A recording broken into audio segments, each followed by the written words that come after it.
Salutations friends, welcome back to my channel. Today I'm going to be doing a quick little review of Shay Blue watermelons. If you'd like to know what I think about this fragrance, then keep watching. I don't remember where I got this. This was a part of a box of decants and travel sizes and subscription service things that I just kind of put in a box, put behind a lot of other things. So I haven't even touched this fragrance since I moved here at least. So I don't remember if this was sent to me to review.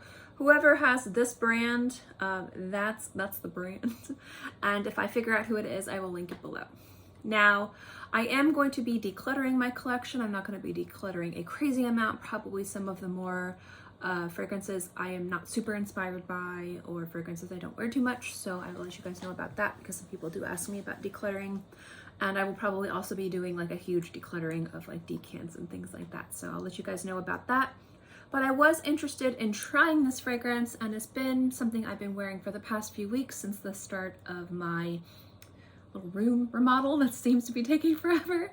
And I wanted to review it for you guys. So first things first, Shay Blue is a brand that I find to be borderline very affordable. It's not super affordable. It's not like $20, but it's not out of the realm of inaccessible, like $150, $250. I believe for 3.4 ounces, you're looking at spending between $75 and $90, depending on where you get it.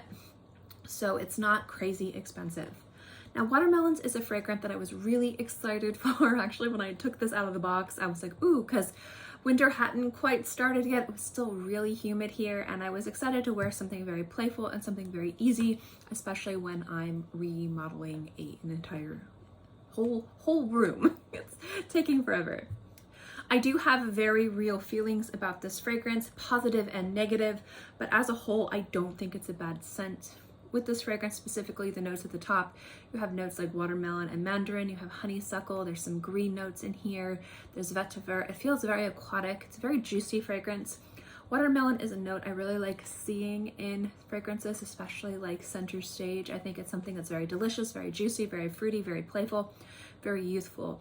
It can borderline, if not blended correctly, more on the juvenile, kind of cheap smelling, like the body mist you might get at the dollar store kind of smell. And don't get me wrong, some of those are fantastic, especially if you just want to smell easy and nice and on the go. That's great. But if you're spending like $90 for a bottle of perfume, you don't want to smell like you spent $5. You want to smell like you spend a little bit more money. So when I say something smells cheap, it doesn't mean that it smells bad. It's just if you spend a bit of money on perfume, you don't want to smell like you didn't smell a bit of money on perfume.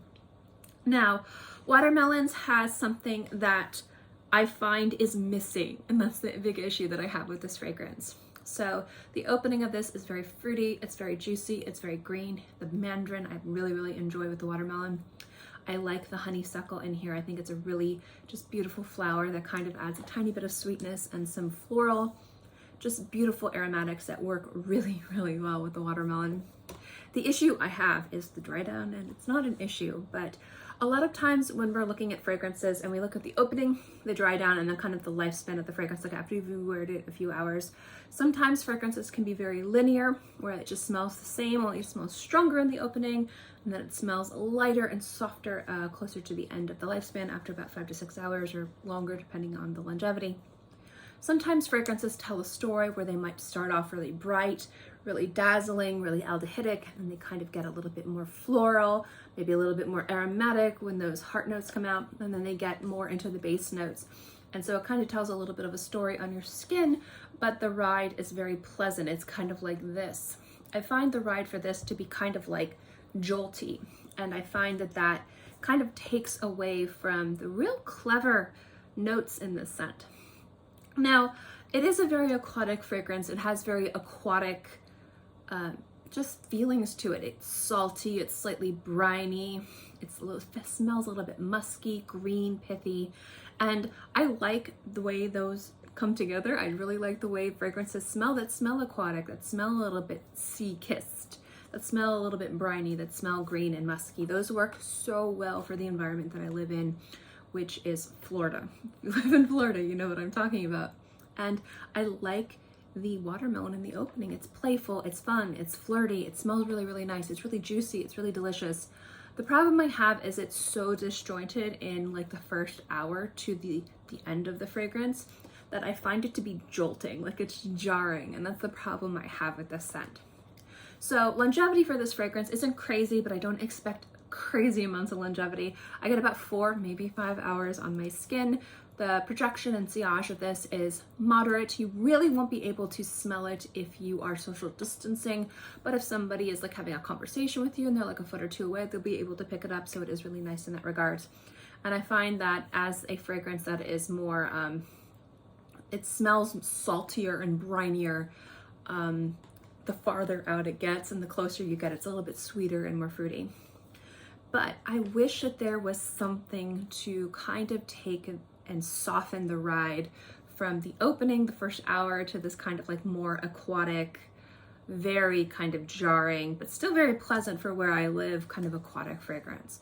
I wouldn't say that the aquatic fragrance is something that is groundbreaking, but it's nice. It's not a bad ending to this fragrance, but I find the middle, the journey, is what I'm having a problem with. And for me, I really enjoy the journey of a fragrance. I think if there was maybe an additional floral, maybe like tuberose or ylang-ylang or jasmine or even rose, something sweet and soft that would work with the honeysuckle, that would help kind of add this kind of floral aromatic element that would pull effortlessly into something aquatic. Or if it had a really interesting kind of more herbaceous, kind of like maybe cilantro or basil or something along those lines, to work with the coconut, not the coconut, when I'm saying the coconut, the watermelon, that would work beautifully with the watermelon, which again would be an effortless transition to this more kind of aquatic ending that this fragrance has. That's my big issue with the fragrance. It is very jarring and jolting in the ride, but the beginning and end is something that I really like. It's very wearable, it's very easy, and it's something that I've enjoyed. So that is my thoughts on Shay and Blue watermelons. Overall, it's a very pleasant scent. It's something I've been enjoying wearing, but again, I just wish it had a little bit something else to the formula to kind of make it a little bit more of an easy transition.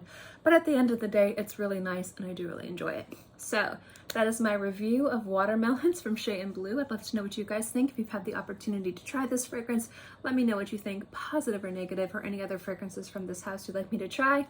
Thank you guys so much for watching, and I'll see you next time.